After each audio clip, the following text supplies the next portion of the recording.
Russia launched a wide-ranging attack on Ukraine, hitting cities and bases with airstrikes or shelling. Ukraine's government said today Russian tanks and troops rolled across the border in a full-scale war that could rewrite the geopolitical order.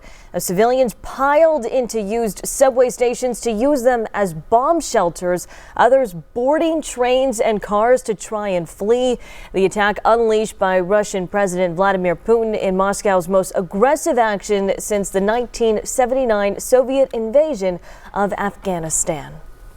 And early this morning, President Joe Biden convened a meeting of the National Security Council in the White House Situation Room to discuss what he calls an unprovoked and unjustified attack on Ukraine. During his message, President Biden reiterated no U.S. forces would enter Ukraine. However, he did vow to defend NATO territories with the full force of American power. Our forces are not and will not be engaged in the conflict with Russia in Ukraine. Our forces are not going to Europe to fight in Ukraine, but to defend our NATO allies and reassure those allies in the East.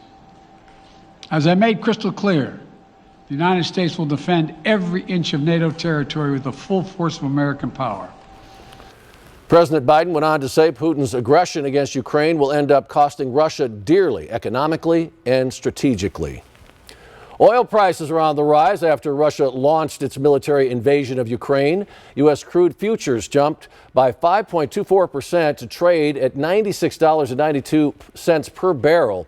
Brent crude futures were up as well by 5.4% at $102.07 per barrel. That's the first time since 2014 it crossed the $100 level. Natural gas also surged by 5.39%. The rise in oil is just another hit for consumers as even higher energy prices are expected in the coming months. Governor Doug Ducey took to social media today to speak out on the invasion of Ukraine, stating, quote, "Arizona stands with the people of Ukraine. Their cause is our cause. We join our nation and the free world in condemning the unprovoked act of aggression against them. And we are praying for every innocent life and a swift resolution to this conflict," unquote.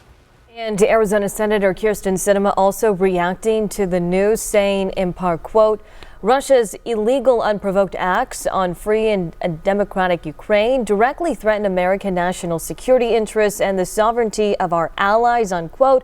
She went on to say that she supports the aggressive sanctions and her highest priority is the safety and security of Arizonans and our troops.